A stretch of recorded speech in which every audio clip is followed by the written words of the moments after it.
के अनुपेक्षा में आया है कि योग स्थान, अनुभाग,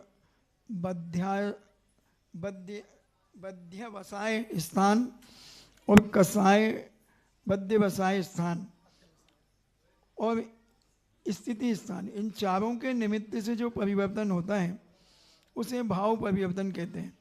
इसे समझाने की कृपा करें। कसाय अध्यवसान, योग अध्यवसान, स्थिति और अनुभाग अध्यवसाय भाव। अध्यवसाय बोलते हैं विकल्पों को। कसाय के माध्यम से किसी वस्तु को एक जानने का विकल्प होना और एक कसाय आत्मक विकल्प होना, राग, द्वेष, कसाय आदि भाव। योग स्थान, मन वचन काय की चंचलता के लिए जो परिणाम किए जाते हैं, सपोज कीजिए ओम शांति, हाथ उठाना है, ये विकल्प आना योग अध्यवसाय भाव। किस लिए उठाना है, एक कसाय अध्यवसाय भाव। कब तक हाथ उठाना है, स्थिति अनुभाग। तेजी से उठाना है कि मंद उठाना है, अनुभाग अध्यवसाय स्थान। ये अध्यवसाय तीनों चलते हैं। किसी भी वस्तु को अपन को, एक चश्मे की डिब्बी है, इसको उठाना है, योग अध्यवसाय। क्यों उठाना चाहते हो? क्योंकि मेरी है, कसाय अध्यवसान। ये मेरी कब तक रहेगी, तो ये स्थिति। और इसके प्रति जो अनुभाग स्थान है, गाढ़ता नहीं, मुझे यही रहना चाहिए, ये बहुत अच्छी है, ऐसी जो गाढ़ता है, ये अध्यवसाय स्थान भाव परिवर्तन कहलाते हैं। इनके असंख्यात लोक प्रमाण अध्यवसाय भाव होते हैं और अध्यवसाय भावों से ही कर्मों का वंद की व्यवस्था चलती है। इसलिए सैद्धांतिक भाव परावर्तन में इस प्रकार के भाव लिए जाते हैं। संक्षेप में यही। महाराज जी, नेमिनाथ जी भगवान के समय नारायण, बलभद्र आदि सभी थे, और उस समय इतना मदरा का संग्रह कैसे हुआ कि जिसके कारण राजकुमारों ने मदरा पीकर पूज्य मुनिराज को क्रोध उत्पन्न कराया? मदरा का संग्रह नहीं हुआ, मदरा की उत्पत्ति हुई। मदरा तो अनादिकाल से चलती आई। व्यसन जितने हैं, जब से धर्म है तब से पाप है, अधर्म है। अच्छे लोग जब से हैं, बुरे लोग भी जब से हैं।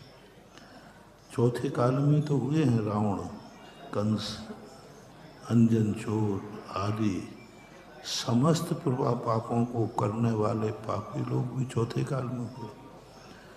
तो सदा से होते आए। शराब भी सदा से थी, शराब का त्याग भी सदा से था। वहाँ जो शराब राजकुमारों ने पी है वो धोखे से पी। प्यास के कारण पानी पिया उन्होंने, उसमें शराब मिश्रित थी। क्योंकि वह सारे जागे जो शराब के साधन थे वो जंगलों में फेंक दिए गए थे। बताते हैं कि महुआ जितना जितना सड़ता है, शराब में उतना उतना नशा आता है, तो वो सड़ गए। ये घटनाएं हैं, दुर्घटनाएं कहलाती हैं। अब इन दुर्घटनाओं के ऊपर कोई कारण क्या बना, ये महत्वपूर्ण नहीं है। दुर्घटना घटी, ये महत्वपूर्ण है। आग लगी है, सर्किट से लगी, माचिस की काड़ी से लगी, यह इतना महत्वपूर्ण नहीं है। महत्वपूर्ण है कि आग लगी है और उससे नुकसान हुआ है। गुरुदेव, निर्मल ज्ञान का ध्यान की क्या भूमिका है? ध्यान से और ज्ञान में क्या सहायक है? ध्यान ज्ञान का ही एक उत्कृष्ट रूप है। ध्यान एक निकृष्ट रूप है। ज्ञान ही भव का कूल है, ज्ञान ही भव का मूल। राग रहित अनुकूल है, राग सहित प्रतिकूल। वही ज्ञान जब राग द्वेष आदि कसाय का कारण बन जाता है तो संसार का कारण बन जाता है। एक चोर में बहुत ज्ञान होता है लेकिन वो पाप में चला जाता है। वही ज्ञान जब धर्म में चला जाए तो धर्म ध्यान होते। निर्मल ध्यान के दो रूप हैं, धर्म ध्यान और शुक्ल ध्यान। और दुर्ध्यान के दो रूप हैं, आर्त ध्यान और रौद्र ध्यान।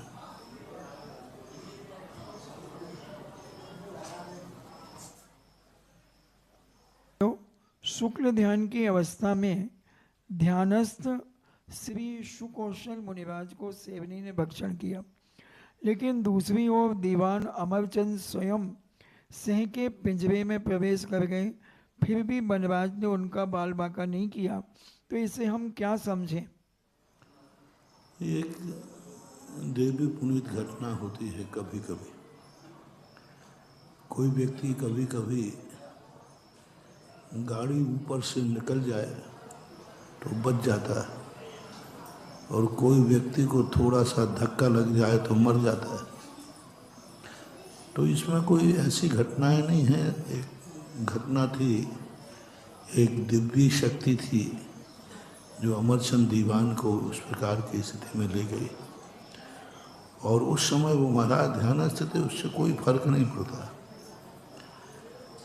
कभी कभी कोई महाराज को संकट आ रहा है, कोई पहुंच गया तो बचा लिया, और नहीं पहुंचता तो मार देता। तो इसमें धर्म से अधर्म से कोई विशेष फर्क नहीं पड़ता। ऐसा लोग मानते हैं कि दुश्मन को देख करके यदि शांत हो जाए कुत्ता तो साधना सच्ची है। ऐसा नहीं। फिर तो महा उपसर्गों पर उपसर्ग हुए, महामुनियों पर, वो उपसर्ग किस में जाएंगे? तो ऐसी बात नहीं है।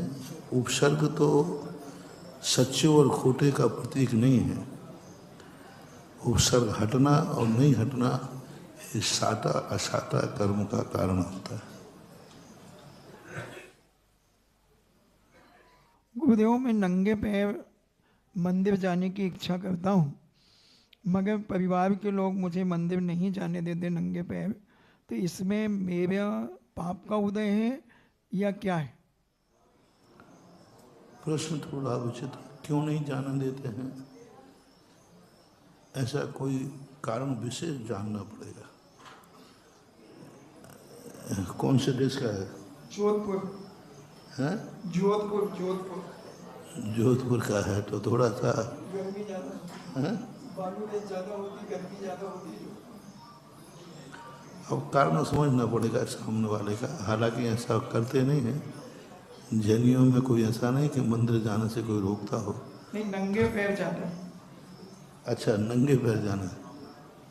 हाँ, तो वो गर्मी आदि के कारण। लेकिन यदि आप अभिषेक करने जा रहे हैं तो नंगे पैर जाइए, अन्यथा वहाँ जाकर कपड़े बदलिए। धोती दुपट्टा पहनकर और कोई जूते चप्पल पहनकर नहीं जाना चाहिए।